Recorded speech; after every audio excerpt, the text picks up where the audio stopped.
Hello and welcome to The Magic in You. And I'm here with Jack Chanek, who is an author of several books on witchcraft and tarot. And he also has a new book called Magic for the Magically Inclined coming out later this year, which I'm quite sure we're going to get to talk to. If you do not know Jack, if you do not follow his channel on YouTube, he is a Gardnerian Wiccan high priest, also a tarot reader. He lives in Salt Lake City in the USA.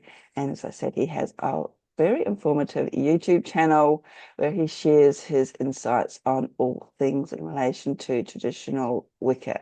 So thank you, Jack. Thank you very much to be taking time out and taking part in the Magic in You. Thank you so much for having me. I'm delighted to be here. Pleasure's all mine. So I would like to sort of start off with just said that you are a Gardnerian Wiccan high priest.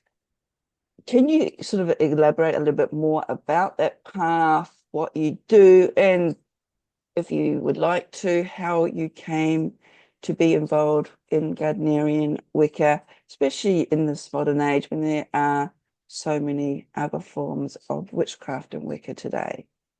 Yeah, absolutely. So for anyone watching who is unfamiliar with Gardnerian Wicca, Gardnerian Wicca is a specific type of Wicca, Wicca being a specific type of pagan religious witchcraft. Um, and Gardnerian Wicca is actually Wicca sort of as it first emerged in the mid 20th century. So up until 1951, it was illegal for people to call themselves witches in the United Kingdom. There was a law on the books called the Witchcraft Act from 1734 that made claiming to be a witch a crime punishable by a fine and up to a year in prison. 1951 rolls around, everyone's like, wait, there's no such thing as witches. This law is silly. So they repealed it and they replaced it with a law that made it illegal to defraud someone of money by claiming to have magical powers. And at that point in time, a retired British civil servant named Gerald Gardner came out into the public and said, surprise, I'm a witch. And Gardner claimed to have been initiated into a surviving pre-Christian witchcraft religion, which was the indigenous religion of the British Isles, had gone underground with the arrival of Christianity and had survived in secret up until the present day. That is not true. Our best historical evidence suggests that Gardner was initiated into a group of witches and that the people who came before him had sort of made it all up.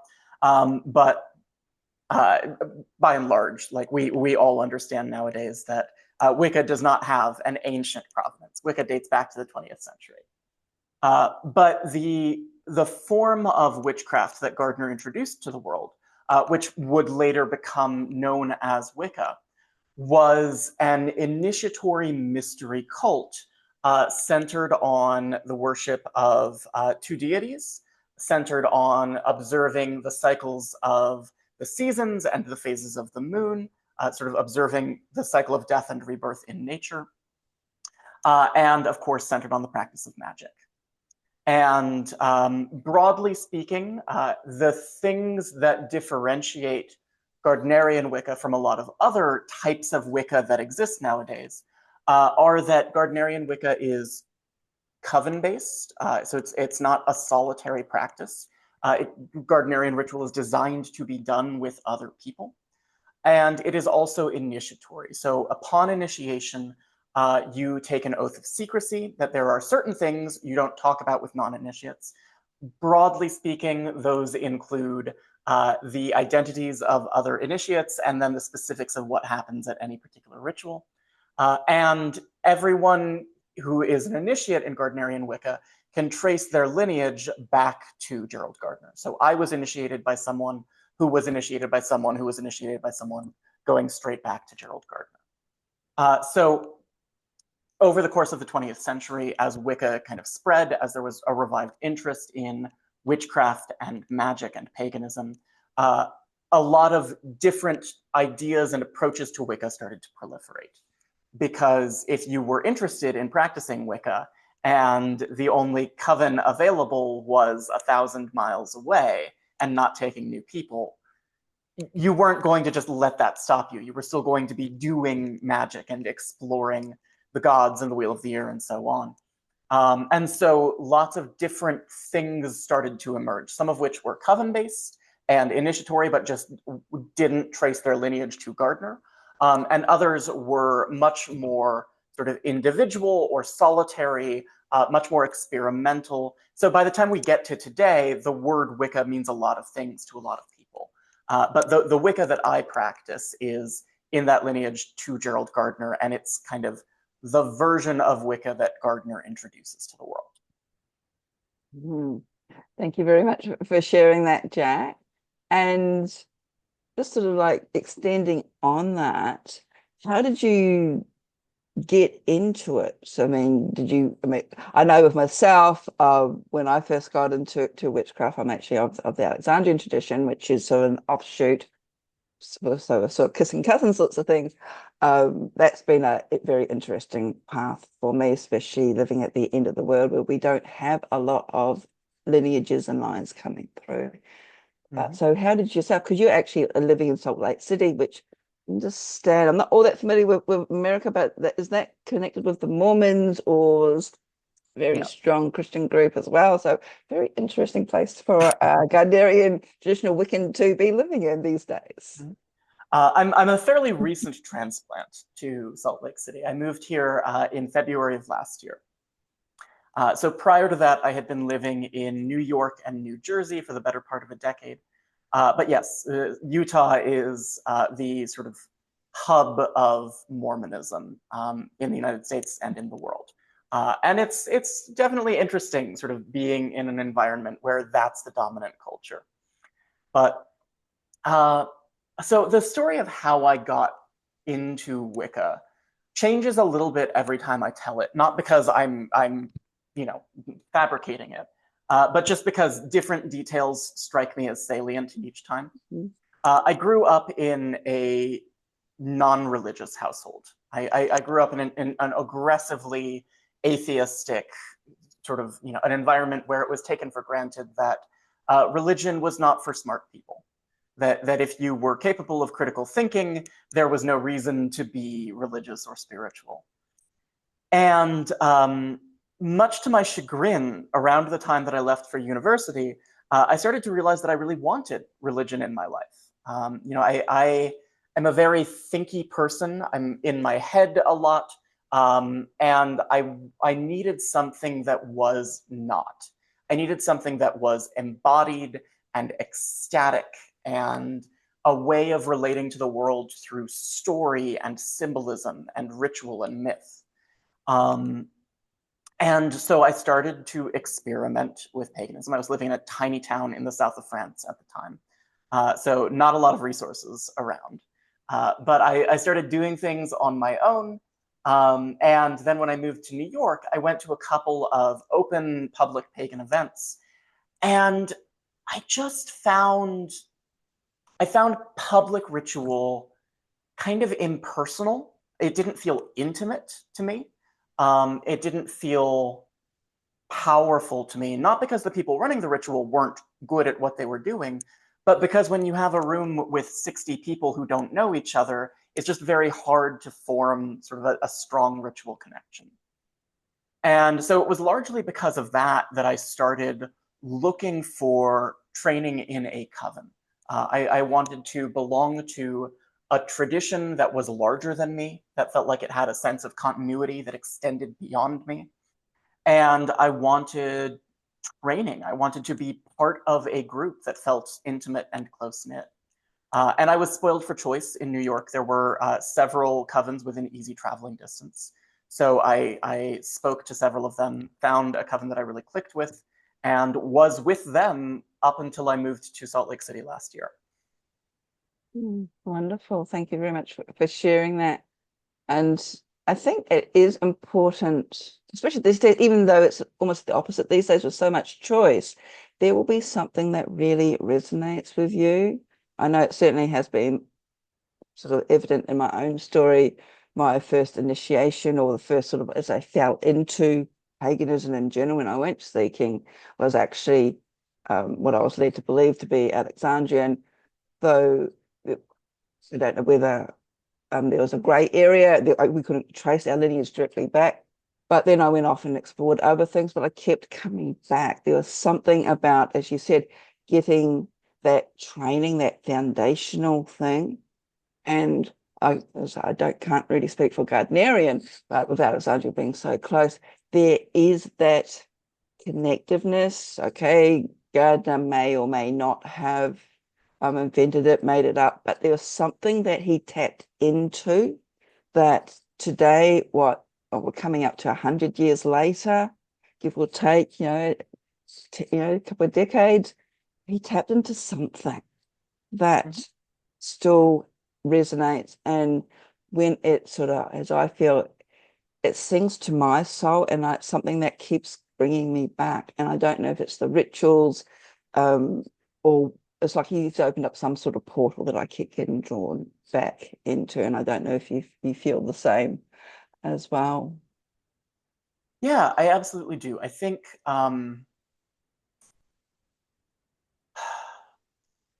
I like what you say, that there's something that he tapped into, because my experience of being in Wicca, and I think that this is really the same for Alexandrians and Gardnerians alike, is that it's not about the founder. Wicca is not about Gerald Gardner or Alex Sanders, or it's not about any individual. It's about this feeling that we get when we come together and do rituals. And part of it, I think, is that those rituals in particular are so beautiful, and there's so much poetry in Wiccan ritual to me. It fulfills me in a way that nothing else does. And part of it, I also think, is really about finding a group of people with whom you have a magical connection. And once you find that connection, it's really special. Oh, definitely. And I think especially in these current times that we're going through as well, there's a lot of upheaval and change happening. I think it started before COVID, but COVID sort of was like the pinnacle of it, or really forced us all into this change. I know myself, even before COVID, I went through health issues, and to me, it was actually what I believed in that sort of like helped me through it. And I'm just wondering, has the craft, or your version of the craft, your belief in the deities and the gods, helped you if you've been through any dark times as well? And how has it supported you? Yeah, the biggest one is that my father died a couple of years ago. My father died in 2021. And I think that having the craft was an enormous help to me through the experience of that grief. Partly because I had a community, and community is one of the most important things when you're grieving, to have access to people that you can lean on. But then also theologically, so much of Wicca, so much of the craft is focused on revering this cycle of life and death, and of understanding that death is a part of life. And when you lose someone, it still hurts. That doesn't make all of the grief magically disappear. But I think there is a sense of there's a sense of perspective that comes with it, where when someone dies, you can feel the pain, you can honor that pain, you can take yourself through that pain and experience what you need to experience in order to really honor the love that you had for them, right? Because you don't want to pretend not to have any pain at all. That would be doing a disservice to the relationship that you had with that person when they were alive. But then also recognizing that the pain and the loss are part of the fulfillment of the love that you have for them, and of what it's like to be alive and to be living on this planet and in relationships with people who are going to die one day. I had, when my father died, I had a lot of conversations with friends who had also had parents die, just because I needed to talk to people who understood what that experience was like. And I had one friend who, wonderful man, very Christian man, right? He went to seminary, and he is still an active practicing Christian. And one thing that he mentioned was that when his mother died, he had a crisis of faith. He had a feeling of, how could God allow this to happen? And I cannot speak for everyone, but for me at least, that never came up. I never had that feeling of, how could the gods allow my father to die? Because what the gods are all about is death and rebirth, and how those things sort of fall into each other. I feel that bad things happen sometimes, right? People die, people get hurt. It's a part of the world that we live in. And in my experience of the craft, there's this feeling that the role of the gods is not to prevent bad things from ever happening. The role of the gods is to stand with us and help us get through bad things when they do happen. And that was an enormous comfort to me and an enormous help to me as I was processing that loss. No, thank you very much for sharing. I certainly agree with that. My own mother died in 2018. So yes, and it was, as I said, my belief and also the understanding. She said the cycles of the seasons, the cycles of the moon, that everything, that dies is reborn again. And yeah, and it sort of ties in with my interest in sort of Eastern philosophies as well, which I think underpins, there's a similarity there as well, that we're not part of this bigger cycle. We're not separate from this bigger cycle. We're very much part of it, but it's just our mindset that has this sort of linear view of life, and it's actually very cyclic as well. So thank you again for sharing that. It's very personal, but it's great because I think it underpins, especially in times of, say, we're going through, so times of change. I know in America, you've recently had an election.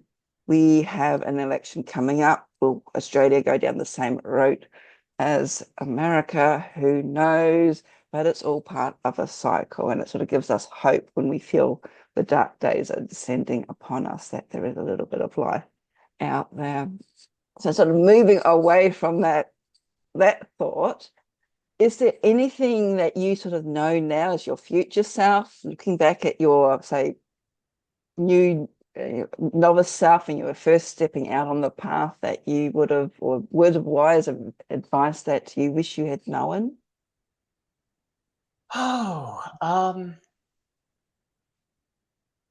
There, on the one hand, there are so many things that I wish I had known. On the other hand, I don't know that having been told them in advance would have done me any good. I think there is a sense in which you really have to walk the path. And being told, oh, there's a rough patch in the path up ahead, doesn't make you any more prepared for it. I think that so much of, especially any kind of work that we do in an initiatory context, right? The purpose of initiation is, at least in part, to transform you. And it does. And sometimes the way it does is it takes your life and just flips the whole thing upside down. But that's a part of it. And you can know intellectually that your life is going to be changed. You can know that it's going to be, irrevocably changed. You might even have a sense of what the changes might be, but there's still, you just have to go through it. You just have to go through it. When I started seeking the craft, because I had grown up in this very sort of poo-poo, we are better than everyone who has spirituality environment, I was still really thinking of myself as an atheist. So I sought out Wicca and didn't believe in magic. Well, was interested in magic, kind of believed in magic more than I let on, but at least superficially said that I didn't believe in magic, said that I didn't believe in the gods, said that I was just looking for a ritual experience. And over time, one of the very early challenges that I had to face was coming to terms with the realization that, in fact, I did believe in the gods. I did believe in magic. and having to let go of that vision of myself that I'd had in my head. And that, I mean, that was something that happened even before I got to initiation. But having to really look yourself in the mirror and say, okay, here is the story that I've always told about who I am. And here is evidence that that might not be true. It's a challenge. It's similarly, I won't go in too much of this, but like, I'm gay, I'm a gay man, and my involvement with the craft is a big part of how I ended up coming out of the closet, because it forces you to do this really unflinching reflective work where you look at yourself and you say, who am I actually? What do I want out of my life actually? And how am I living in accord with the things that I want? So, I could go back in time and tell my younger self, you're gay, you believe in magic, you believe in the gods. I don't think that hearing it would have done any good. I think I needed to live through that and experience those transformations for myself. Yes, I certainly agree. And I think that's the part of it. I mean, I know on the internet, the Book of Shadows, or Garden's Book of Shadows, you can find it. It's being published in the Frau's book, or a version of it. So, and there's people saying, it's supposed to be mystery, but it's all out there. But that's almost like, yes, you can read something, but doesn't mean you understand it. And who's to say that that is actually how things get done to start off with?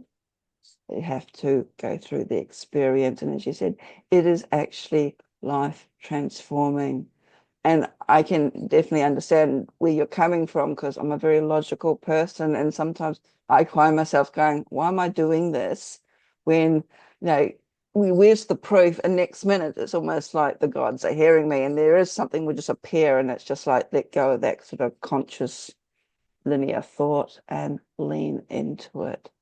And it takes a lot of faith and belief and trust, which are unusual things in this modern world as well.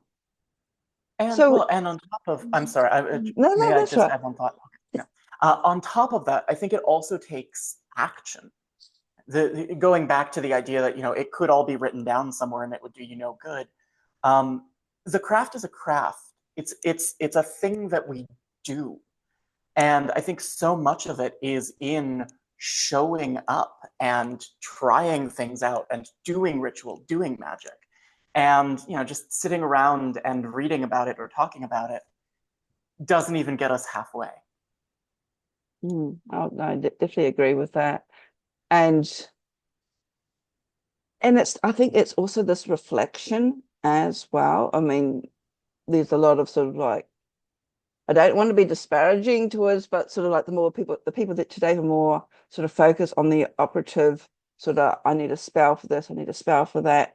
Half the time, I suppose coming from a little bit more experience, either in the craft or even life experience, it's just like, if you just sort of look at the bigger picture as opposed to the immediate here and now, you actually find that magic isn't sort of like the catch-all for everything. Witchcraft's not the catch-all for everything. Sometimes it's just basic life experience. And no, you're not being cursed. It's just sometimes stuff happens. As you said, stuff happens. And there's more things in play than just us or the individual. And it's coming back to we're in the sort of bigger cosmic webs, as I think Shaman teaches us, that there's more to us in life than just us and our little ego. It's nothing really. I think that's something that the craft teaches us too, the wider connection in everything as well. So I want to come on because I want to keep these sort of discussions shortish because everybody's busy these days. As I mentioned in your introduction, you are an author of a number of books, Queen of the Witcheries, Kabbalah for the Wiccans, which I understand, unfortunately, you've got a little bit of backlash over. I mean, I've done the Kabbalah. I find the Kabbalah really interesting. There's my background is actually in Hermetic and sort of Golden Dawn based magic as well. And there's something about the Kabbalah that, especially how we use it in magic, that resonates with me. But I think sometimes people get a little bit, I don't want to say precious, but I think they do. there's a lot of confusion over when people start using different systems which are or perceived to be outside what I don't know what they're supposed to use, especially if we're from a Caucasian background. But of those two Yeah, books, you want to share something about it? Yep. sure. So Kabbalah for Wiccans here. I have a copy right here, so I'll just grab it and pull it up so that people can see. This was my first book.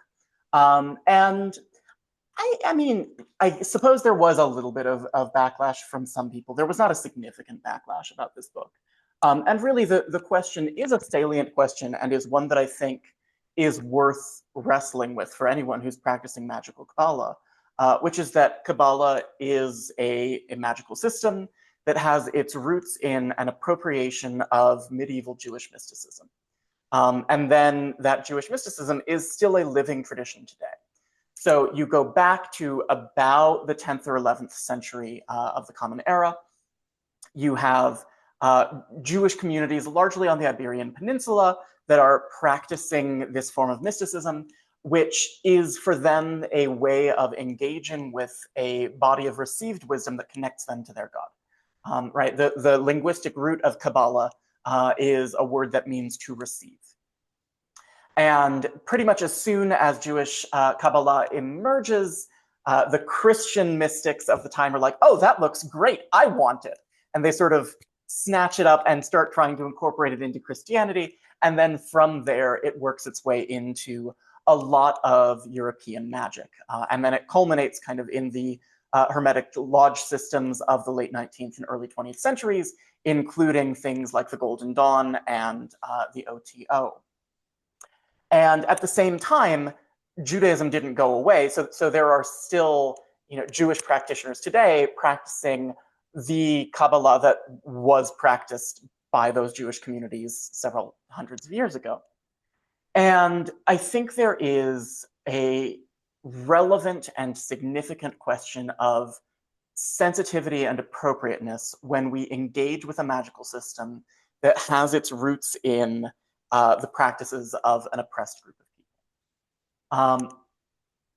And I don't think that there is one right answer as to how to do that, right? I think there are a lot of people who feel that the most respectful thing for them to do is just kind of leave hands off of Kabbalah altogether. And I don't fault anyone for feeling that way. I am sort of the opinion that with a lot of magic from the 20th century on, it's just impossible to put that genie back in the bottle, right? There was an act of cultural violence that happened. It's important to be upfront and realistic about that. But also that act of cultural violence happened in the 10th or 11th century, was then perpetuated by anti-Semitism over the course of hundreds of years. But it worked its way so deeply into so much of Western magic that, like, you can't read Cornelius Agrippa without coming up against Kabbalah. You can't read tarot without coming up against Kabbalah. And to my mind, at least, the thing that I choose to try to do is to be really upfront about, this is the magical system, this is the history of where it comes from, but look at how tightly it is interwoven with so much of the rest of the magic that's practiced today. What is the best way that we can approach that and sort of be conscious about it when we do so? So that's my approach, and that's kind of the approach that I wrote into this book. But like I say, I don't think that that is the only right approach, and I don't fault people for taking other approaches. It just sort of depends, Yes, and I don't think it's unique to, because while you're talking, I was also thinking about, saying, on the other side of the spectrum, in Eastern philosophies, and largely through Helena Blavatsky and then Theosophical Society, this is where we get the concepts of chakras and auras and all that, which stem back through the yogic teachings. And I had an interesting comment made in a discussion with my own publisher, not myself personally, but they're talking about generally about, they do a range of books specifically on deities.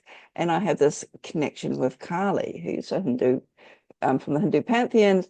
And I was thinking, well, we haven't done a book on any of the Hindu pantheons. Not like I'm an initiate or an expert on Kali, it's just largely through my own personal relationship with her. But again, we're looking at Hinduism, which is a lived or still a very popular religion, one of the major religions, especially, but its influence and aspects of and even going before and going prior to Hinduism into the ancient yogic teachings.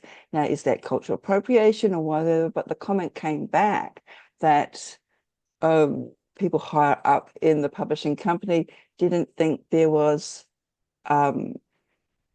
a role or an influence that the Hindu teachings or yogic teachings played on modern paganism, which sort of struck me a little bit confusing because of this interconnectiveness. But it's just like everybody has their own different opinions, and that's fine. We just accept that, but also, so when it comes to our magical work, like with the Kabbalah, due to there's more sensitivity around that, is that, as you said, if we know where it came from, and my understanding is that the stream of the Kabbalah that's used within magic is different to that which is practiced in the synagogues with the rabbis and so forth. So there is a little bit of a differentiation, and it's not something that's forced upon everybody anyway. If you're interested in traditional Wicca, you don't have to practice it. It's more sort of like an elective, if you want to go down that path, shall we say, a magical elective.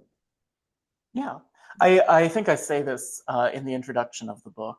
It's been years since I wrote this book, so I'm relying on my memory here.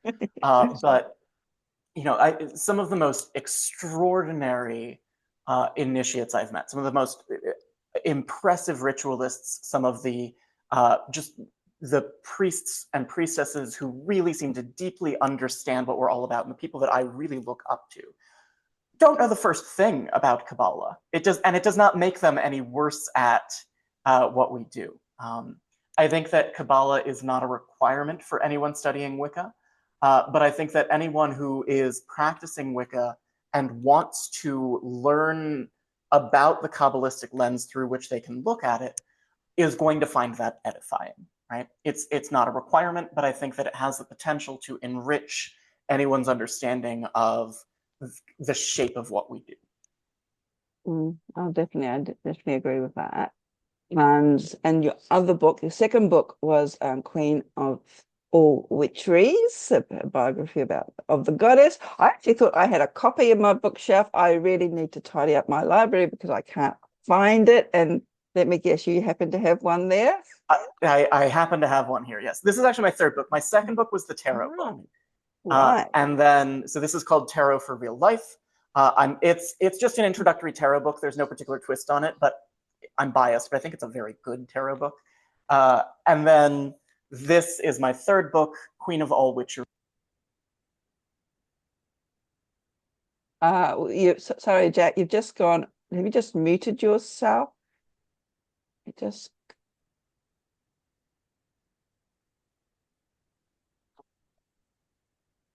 The joys of modern technology. Try that. Can you hear me now? Yeah, I can hear you now. Okay, coming back to Queen of All Witcheries. We were excited. My microphone appears to have died, so. Oh, we can hear you fine. So yes, Queen of All Witcheries is about the goddess who appears in much of modern paganism, witchcraft, sort of the New Age goddess movement. Because I think when we talk about the goddess with that sort of definite article in scare quotes, we're often referring to a very particular image of a goddess. And she's a really interesting figure. She's often associated with the moon, with the earth, with magic, love, sort of cyclicality in nature. And there's a very specific image that we conjure up when we talk about the goddess. And that figure is different from Kali, is different from Athena, is different from, the Morrigan and so on. And I was really interested in trying to tease apart who this goddess is. And because she seems so different from so many of the goddesses that we know in world mythology, there are parallels. There are goddesses that she has things in common with. But she really seems like her own figure. So where did she come from? And that is largely what this book is about. No, fantastic. Thank you. And I think that also confuses people a little bit. So especially if they, in this day and age where there's so much other forms of witchcraft and paganism out there, getting their heads around to a more traditional form of witchcraft like BTW is that, yes, we have specific deities that is sort of but set apart from other deities, which people may be more familiar with as well. And I think I might just leave that conversation there. And you do have a new book coming out, a new tarot book. And are you able to? I know some publishers are a little bit sort of like silent about this, but because it's coming out in July in the US, is there something you can share with us? Do you have an early copy? Sadly, I do not have a copy, so I don't have a physical copy that I can hold up here. But yes, my next book is coming out in the US in July. I don't know when it releases in Australia, but the title is Tarot for the Magically Inclined, and it is about the intersection between tarot and magic. So the first part of the book deals with magical correspondences that can help in reading tarot. So elemental correspondences, astrological correspondences, and lo and behold, the Kabbalah is in there as well, because so much of modern tarot as we understand it was shaped by the Kabbalistic magical system of the Golden Dawn. And again, you don't have to know Kabbalah in order to read tarot, but having that Kabbalistic perspective and understanding why the cards mean what they mean, because it does ultimately derive from the Golden Dawn's Kabbalistic system, I think can really enrich the way that we approach reading tarot. And then the second part of the book gets very experimental, and it talks about various ways to use tarot in a magical practice. So using tarot for things like path working and meditation, using tarot for spell casting, performing magically oriented tarot readings where you stack the deck in order to produce a certain outcome, which is very naughty if someone has asked you for a reading to answer a question, right? Don't ever do that if you're doing divination. But as a magical act, it can be really extraordinary to say, no, I am going to choose what the future is going to be. And then there are a couple of other techniques. I had so much fun with writing this book because it was incorporating all kinds of things that, I use a lot of tarot in my magical practice, always have. And when I first started out, when I was experimenting with religion and magic and ritual, when I was living in a tiny town in the south of France, and I was, 18 years old, it was all oriented around tarot. So I would do rituals where I would petition the spirits of the major arcana as if they were deities. And I would like form a relationship with them in that way. I did rituals to invoke the powers of angels or demons using tarot, and casting spells and so on. And all of that gets put into this book. So there's a lot of really fun stuff, and like I say, experimental stuff about using tarot for magical purposes. And it was a really, really fun book to write. I had a lot of enjoyment in pulling out all of the things that I've done with tarot over the years and figuring out how to incorporate them into this book.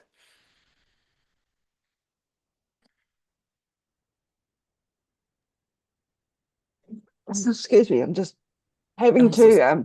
no, that's all right. I just having to mute myself because I'm getting a little bit of a catch in my throat. Oh, excuse me. Anyway, so this is coming up to time. I think we should start. I should let you go. It's been a fantastic conversation, Jack. Well, I'm beginning to lose my voice. So your book's coming out in July. Where else can people find you? And I did mention you about your YouTube channel.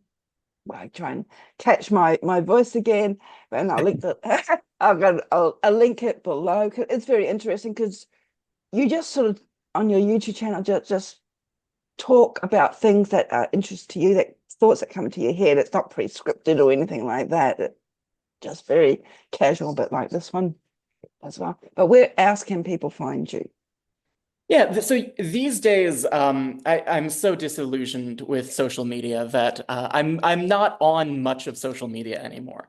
YouTube is one of the best places to find me. I also do have a blog, so I blog largely about tarot, and that is Jack of Wands, Wands, like the suit in the tarot, jackofwandstarot.wordpress.com. I am also on Instagram. I don't use it often. I don't post often, but currently that's the only social media app that I use. And I will try to stay on there for the sake of book marketing as long as I can, but it's really not a pleasant place. But on Instagram, my username is at Jack_of_wands.